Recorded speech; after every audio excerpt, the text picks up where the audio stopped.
Doctor Shafiul Islam, এই যে বিষয়টা দুই পক্ষের যে আক্রমণ, দুই পক্ষের যে একেবারে নগ্ন আক্রমণ, এটাতে আওয়ামী লীগ কোনো সুযোগ নিতে পারে কিনা? আরেকটা প্রশ্ন নিয়ে এসেছে, একেবারে এইবারই প্রথম মনে হয় দেখছি যে ধর্ম নিয়ে খুব কাড়াকাড়ি চলছে। তারেক রহমান বাংলাদেশে এসে প্রথমেই বললেন যে আল্লাহ রসুলের আদর্শ দিয়ে করবে, পরে একবার সরাসরি বলছে ইসলামী আদর্শে তারা দেশ পরিচালনা করবেন। আর জামাত ইসলাম তো আছেই, তাদের বিরুদ্ধে অভিযোগ আছে সরাসরি ইসলামের জান্নাতের টিকিট বিক্রি করা, আর নামের সাথে তো ইসলাম আছেই।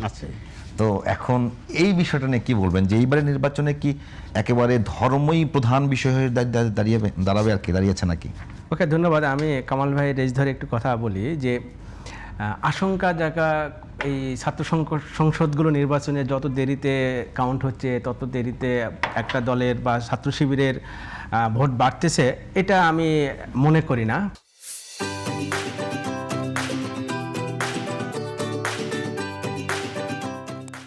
কারণ দেরি তো বলছে, মনে করা না করা যায় না। উনি বলতে পারবেন যদি বিশ্ববিদ্যালয় টিচার হিসেবে আমি ওই জায়গাটা বলছি, আপনারা করেছেন। হ্যাঁ, আমি ওই জন্যই বলতেছি যে এখানে যারা শিক্ষক এই অভিযোগটা কিন্তু আছে, এই জায়গাটা আমি একটু বলছি, এই অভিযোগটা কিন্তু আছে আপনাদের বিরুদ্ধে। অভিযোগটা আছে, অভিযোগের সঙ্গে যারা যুক্ত আয়োজন করেছেন তারা পক্ষপাত মত দিচ্ছেন, যারা যুক্ত ছিলেন, ব্যালট পাওয়া গেছে বাইরে, যারা যুক্ত ছিলেন তারাই বলেছিলেন যে দেরিতে ভোট কাউন্ট করার কারণে একটা দলের পক্ষ গিয়েছে, ব্যাপারটা ওই রকম ভাবে আমি দেখি না।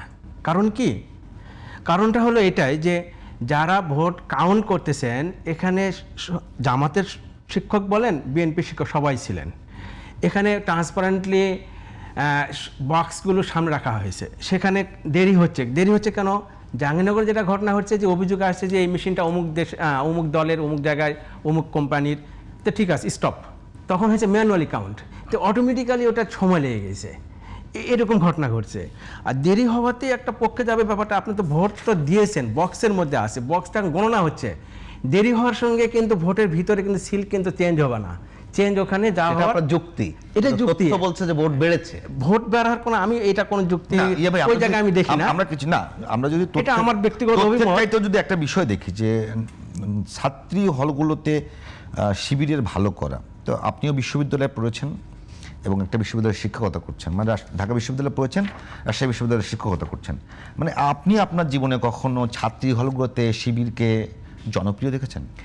এটাই হচ্ছে এই 5ই আগস্টের মানে আমরা প্রকাশ্য দেখবো যে একটা অজনপ্রিয় মানুষ এটা একটা নির্বাচিত হয়ে আসছে, তো সেই জায়গায় প্রশ্নটা ওঠে কিনা? আমি কিন্তু কামাল ভাইয়ের মতো কোনো প্রশ্ন তুলি না, কিন্তু প্রশ্নটা স্বাভাবিক, কিন্তু এটাই বিস্ময় কেন তারা বেছে নিল, মেয়েরা কেন বেছে নিল, এই বিস্ময়, এটাই হলো বিস্ময় জায়গায় আমি যদি অ্যান্সার যদি বলি যে মেয়েরা সবার আগে চেয়েছে ক্যাম্পাসের নিরাপত্তা। এখন তারা যদি মনে করে যে কোন দল আসলে আমি সিকিউর ফিল করব, দে ক্যান ডিসাইড। তারা হয়তো ওই জায়গা থেকে চিন্তা করছে যে আমি কাকে ভোট দিলে আমি ক্যাম্পাসে সিকিউর ফিল করব, ইফটিজের শিকার হব না, হেনস্থার শিকার হব না, আমি হয়তো পদ পাওয়ার জন্য কারো কাছে গিয়ে বসে থাকতে হবে না, যেগুলো আমরা অতীতে শুনে আসছি যে পদ পাওয়ার জন্য নেতার কাছে যেতে হয়, নেতা খুশি হলে পদ পান, এই জায়গাগুলো হয়তো কখনো হবে না। এটা হয়তো তারা 1 বছরে তাদের কর্মকাণ্ড দ্বারা প্রমাণিত করতে সক্ষম হয়েছে যে if we are elected you will be free from this hazards. এই জায়গাগুলো হয়তো তারা প্রমাণ করতে পেরেছে। আমি এই জায়গাটা আবার একটু বলি যে আমরা জানি ছাত্র শিবিরের যে পলিটিক্স, তারা আপনি বলছেন যে রিক্রুটমেন্টের ব্যাপারটা আছে, তারা নিজস্ব মতো নিজস্ব স্টাইলে রিক্রুটমেন্ট করে, তাদের কিন্তু লিডারশিপ চেঞ্জ হয়, তারা এই যে গুপ্ত সুপ্ত যত কিছু আসে এগুলো আমি বাদ দিয়ে বলতেছি, তারা কিন্তু আমরা যদি 18 বছর 17 বছর মেইনস্ট্রিমে পলিটিক্যাল পার্টিগুলোর সঙ্গে মিটিং করছে, সিটিং করছে, তারা জানেন তারা গুপ্ত কি গুপ্ত না। এই কথাগুলো আমার কাছে মনে হচ্ছে এখন অ্যাটাক করার জন্য, ঘায়েল করার জন্য, আমার ভোটটাকে কাউন্ট করার জন্য, আমার পক্ষে নিয়ে আসার জন্য বলা হচ্ছে। আদৌ এগুলো গুপ্ত বলে আমি বিশ্বাস করি না, কারণ তারেক রহমান সাহেব ভালো মতোই জানেন যে পলিটিক্যাল পার্টিগুলোর মধ্যে কারা কারা ছিলেন। মিছিলের ডাক দিলে হাজার হাজার শত শত বেরিয়ে আসে, তার মানে তারা ছিল না।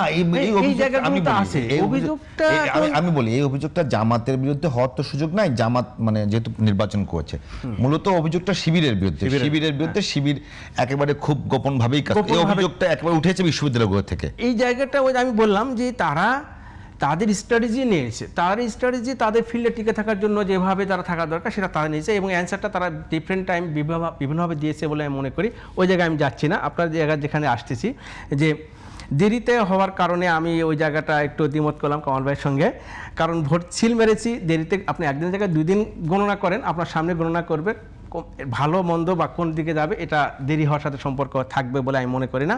আর এটা ধর্মের কথা যেটা বললেন, এটা আমরা নির্বাচনে আসলে সবসময় দেখি, যারা জীবনে মাথায় টুপি পরে না, নামাজ পড়ে না, পাঞ্জাবি পরে না, আবার আমরা ফেসবুক বা সোশ্যাল মিডিয়াতে দেখি যে এই সময় টুপির ব্যবসা বেড়ে যায়, মানে কটাক্ষ করে হোক, এই করে হোক। এটা ছিল, কিন্তু এইবারই প্রথম ধর্মই প্রধান হয়ে দাঁড়াবে কিনা আমি এটা মনে করি না।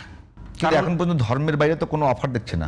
ধর্মের বাইরে অফার দেখ আর না দেখ, আমি মনে করি না বাংলাদেশের জনগণ এখন ধর্মকে কার্ড হিসেবে ব্যবহার করে ধর্মীয় আবেগ নিয়ে সিল মারবে, ন, এটা আমি বিশ্বাস করি না। এখন আপনার ধর্মীয় অনুভূতি আছে আমাদের মুসলিম অধ্যুষিত বাংলাদেশ হিসাবে। আপনি গ্রামে যান, শহরে যান, সবাই যান, আপনি দেখেন যে মহিলা নামাজ পড়ে না কিন্তু আজান দেন, দেখেন উনি মাথায় একটু কাপড় দেন, সেটাকে ধোয়ার চেষ্টা করছে জামাত ইসলাম। এখন ব্যাপারটা যে এই যে বললাম যে ইলেকশনে তো কে কীভাবে আমার পক্ষে নিয়ে আসবো সেটাই আমরা চেষ্টা করি। ইলেকশনটা একটা মানে বলবো যে তাদের কাছে ফুলসেরাত পার হওয়ার জন্য আমি কিভাবে ব্যবহার করব। কিন্তু আমি মনে করি বাংলাদেশে বর্তমান প্রেক্ষাপটে ধর্মীয় কার্ড ব্যবহার করে কেউ সামনে ইলেকশনে সুবিধা পাবে, এটা আমি বিশ্বাস করি না। এটা হচ্ছে আমার ব্যক্তিগত, এবং কি পাবে না সেটা 12 তারিখ বোঝা যাবে। আমার প্রশ্ন, আমরা অপেক্ষা করতে হবে। আমার প্রশ্নটা হলো, যেখানে আপনি একেবারে প্রজাতন্ত্র পরিচালনা করতে চান, সেখানে ধর্মের ব্যবহারটা আসলে কতখানি যৌক্তিক? শিক্ষক হিসেবে বলবেন, কোন দলের সাপোর্টার হিসেবে না। আমি এখানে কোন দলের সাপোর্টার হিসেবেও না, মনে মনে থাকতে পারেন, ভোট তো দিবেন কাউকে না কাউকে। আমরা বাই ম্যান বাই নেচার আমরা আইডিওলজি বিলিভ করি না। আমি ওই জন্যই বলেছি প্রত্যেকে কেউ না কেউ কোন না কোন দলকে ভোট দেবে, যেহেতু ভোটে যাবেন, কামাল ভাইও যাবে, আমিও যাব অবশ্যই। কিন্তু আমি আপনাকে বলছি শিক্ষক হিসেবে বলেছি যে আপনি মনে করেন পড়াচ্ছেন। ওকে, থ্যাংক ইউ। আসলে ধর্মীয় অনুভূতি নিয়ে কোনো কিছু শাসন করা, অনুভূতি করা, এটা আসলে আমাদের বর্তমান প্রেক্ষাপটে এটা ঠিক হবে না। কেন ঠিক হবে না আমি বলি, কোনো সময় কি ছিল এটা আসলে আমি তো মনে করি যেটা কামাল ভাই বলেন যে তাহাজ্জুদ নামাজ, ফজর নামাজ, এগুলো তো ব্যাপারগুলো তো আমি বলেছি যে আপনি যখন প্রজাতন্ত্র করেছেন, তার মানে প্রজারা সবাই এই রাষ্ট্রের নাগরিক না রাজা, প্রজারাই যখন প্রজাতন্ত্র বলছেন, রাজতন্ত্র নাই, তাই তো। এখন কোনো কারণে মুসলমানরা যদি রাজা হয়ে যায়, হিন্দুরা কি না?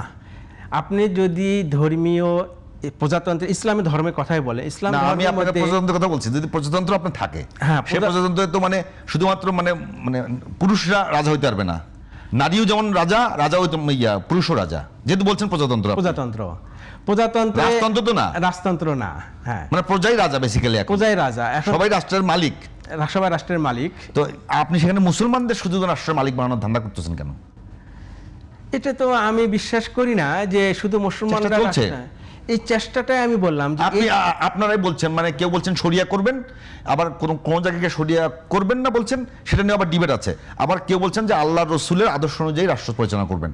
মানে সবাই কি এখানে মুসলিম রাষ্ট্র করবেন? তাহলে হিন্দু বললাম যে নবী রাসূলের মতো দেশ, এখানে আমি ওটাই বললাম, এর আগে আমরা রাষ্ট্র মানে প্রজাতন্ত্রের যে চুক্তিটা সেটা ভেঙে যাচ্ছে না। আমি ওটাই বলতেছি যে এর আগেও আমরা শুনেছি যে ইসলামের মদিনা সনদ নিয়ে দেশ চালাবো, আসলে হয় নাই।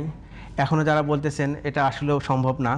কারণ কি, আপনার এই প্রজাতন্ত্রে আমরা যারা বসবাস করি, আপনি বলে প্রজারাই তো এখন রাজা। হ্যাঁ, প্রজারা রাজা। যখন প্রজাতন্ত্র করছেন মানে আপনি আমি মুসলমান হিসাবে আমার যে বিলিভ প্র্যাকটিসিং, আমার কোনো বাধা থাকবে না। আমি অ্যাজ এ হিন্দু যদি হয়, হিন্দু যে রিলিজিয়াস আমার প্র্যাকটিস, বাধা থাকবে না। তাহলে সব প্রজারা তো সমান হয়ে গেল।